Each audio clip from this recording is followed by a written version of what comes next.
Hello, what's going on, guys? My name is Cryptoscope, and today I'm bringing you guys the review of Coldplay's X and Y, their 2005 album.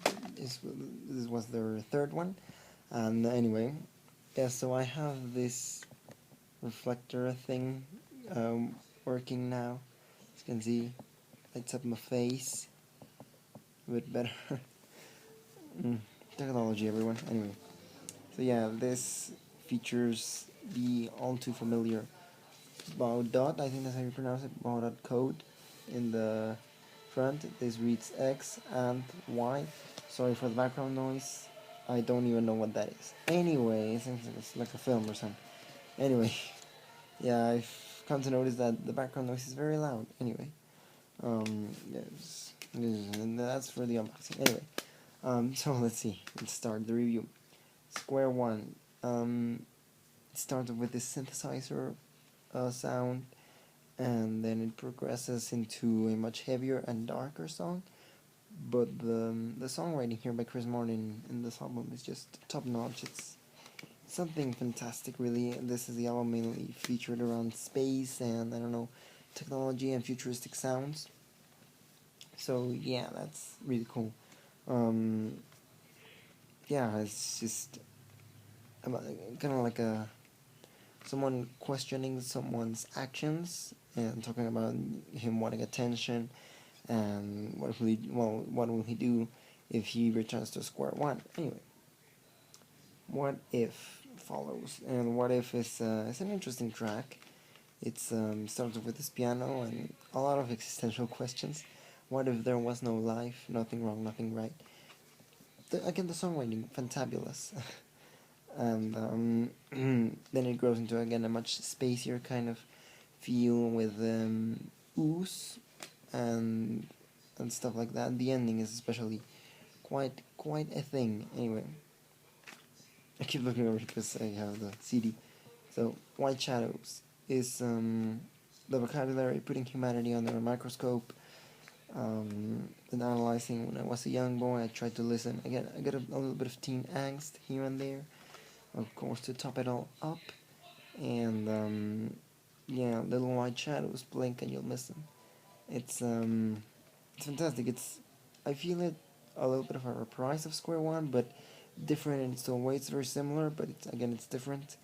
Um, it's fantastic. A lot of, again, with Square One and White Shadows, you hear a lot of things going on with like the drums, the percussion. It's here and there and stuff all around the place. It's again very atmospheric. Listen to it on headphones. That's really the best experience. And yeah, so White Shadows finishes with a um like an organ sound, and then that bleeds right into Fix You, which is of course the track. Well, what's not to say about Fix You? Very emotional. You try your best, but you don't succeed. Songwriting, especially on this track, beautiful. When I went to their concert, they played it, and thanks, mom. We both cried. It's really comes alive when played at the concert. It's quite a beautiful song, and of course the big crescendo at the end with the build up, and then eventually the big explosion is just beautiful. In the mean, before it gets there, it's also quite a track, and the vocals and the lyrics are just beautiful. Talk is next, and well, funny enough, it speaks about talking communication, and the video I think is just it's one of those Coldplay videos. It's just weird, for no reason. Anyway, yeah, this features the that's a new sound. It features a sample from Kraftwerk. They're a German electronic band. A sample for Computer Love or Computer World, something like that. And yeah, it's a really good track. The guitar especially, great great impression, and yeah, so that's freaking shut up. Anyway, yeah. What else could I say about talk? It really again, what I was saying about Square One, it really captures that kind of percussion, like futuristic percussion, electronic, but in a really smart way. Again, like these guys, Will Champion, X and Y is. It starts off with this piano. It starts kind of creepy, trying hard to speak now, very creepy. But yeah, then it grows into a crescendo. But it's kind of, for me, it's kind of those forgettable tracks. Where you're like, oh yeah, X and Y. Next. So that's side A, and Speed of Sound starts side B. Now I know it's essentially clocks rewritten. It has the same the clocks and Speed of Sound piano are the same, except Speed of Sound is missing like the linking chord, and yeah, so it's the song that Coldplay have said if they could go back and rewrite it, they would, because they don't like how it turned out. Me personally, I'm more of a Speed of Sound guy than a clocks guy. I like Speed of Sound a lot better because of its futuristic style and sound, and the video is also questioned by a lot of fans. It looks a lot like the Gold video by Imagine Dragons nowadays, and yeah, it's there's a big debate between Speed of Sound and clocks. Again, I like Speed of Sound much better. Don't judge me. And yeah, again, just the futuristic and electronic sound to it, I think is beautiful. Of course, at the end when the guitar joins in, sweeping, and really before the song ends, there's a big illumination, minions kind of thing going on. It feels really bright, and I think the video captured that really well. That in the meantime of the video, there's colors and stuff going in the background, while the band are in the darkness, and at the end where everything lights up, the lights come out, and you can see their faces. I think it's a beautiful track. A message. Some people are gonna not like me for this, but a message is my least favorite track of X and Y, not Speed of Sound.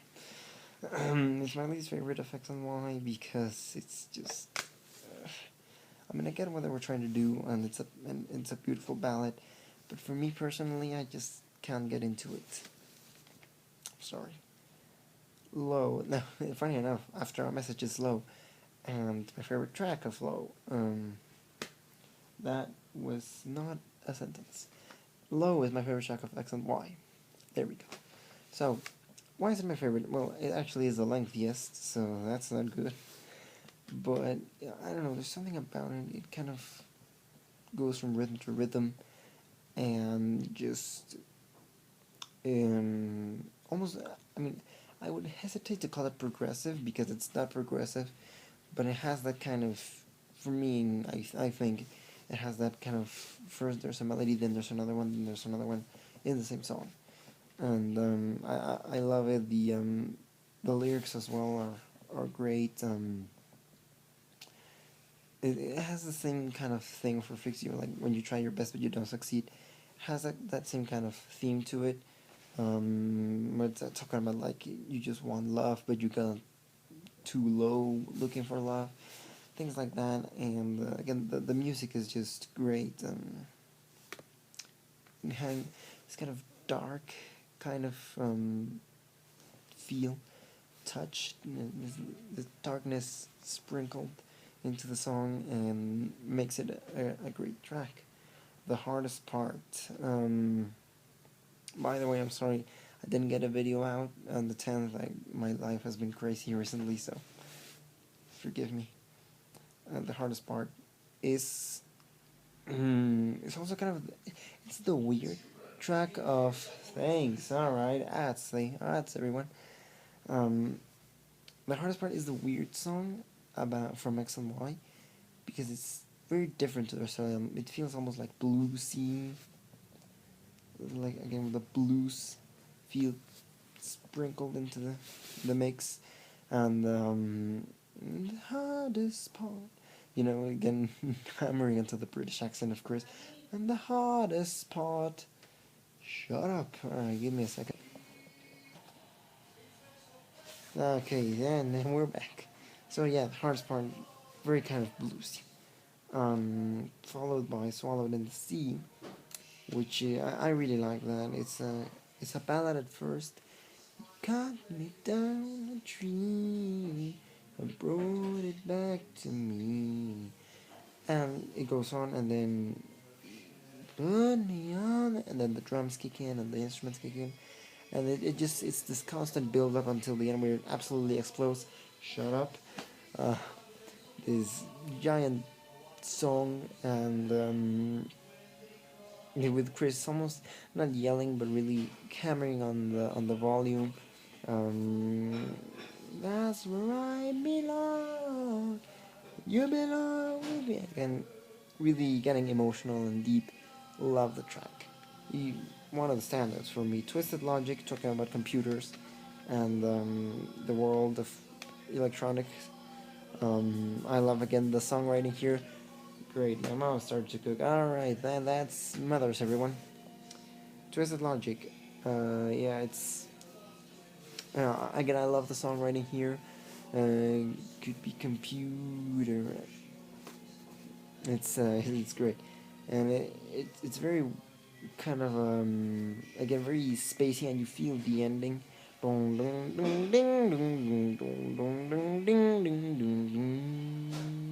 Views in the future could be computer. That's it.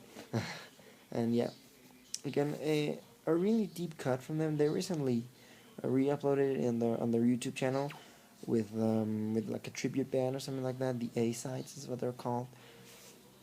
And again, it really comes alive. The drummer, especially in the A sides, and Will Champion in the original, really again lay this atmosphere to the track, which I think is great. And of course, the other two guys, Guy Berryman and Jenny Buckland, on the strings, really again sweep in and out of the track and just make the track come alive. Now that's the ending here, just the logic. But there's another track which, if you pull out the booklet, you can actually see. So let's do that. Plus, right there. What is this? Well, it's a track that they originally wanted to record with Johnny Cash, except he unfortunately passed away before they could actually do it. It's a track called Till Kingdom Come, and it's very acoustic, sort of with the you actually when this track begins, because it's hidden, there's like a 30-second break from Twisted Logic, or 15 seconds and maybe less, between Twisted Logic and Till Kingdom Come, because it's a hidden track. And when Till Kingdom Come starts, when Till Kingdom Come starts, you can hear like the mix. One, two, a little bit of silence, and then dun dun dun dun dun dun dun dun dun dun.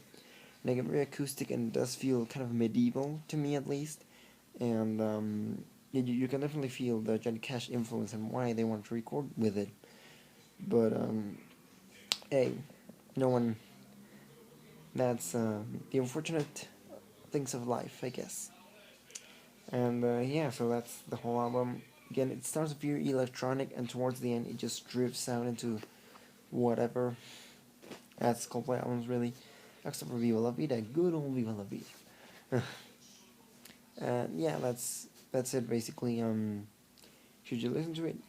I think yeah, it's a very different sound for Coldplay, but I think it's definitely something good if you want to expand a little bit and go into that more electronic and dark, spacey kind of vibe of music.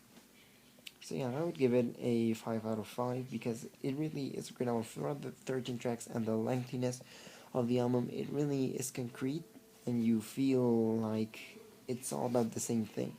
Again, the melodies are very different from the A side to the B side, but you feel it's all kind of connected in some sort of way. So I think that's was really important. Plus, again, the instrumentation. Here's where Johnny Buckle really got into be the atmospheric part that he would later perfect on Ghost Stories. So yeah, I think it's a great album. You should listen to it. Plus, it has of course the great track "Fix You," "Speed of Sound," "Talk." Great music. So yeah, that's gonna be it for the review because I spent far too long rambling on. Anyway, yeah, forgive me for not uploading, but I will be back. That should be like my ending screen right there. So yeah, like, subscribe, share, rate, everything. Ring the bell. That's new. That's new. And yeah, so I'll see you guys on the next one. I'll be back.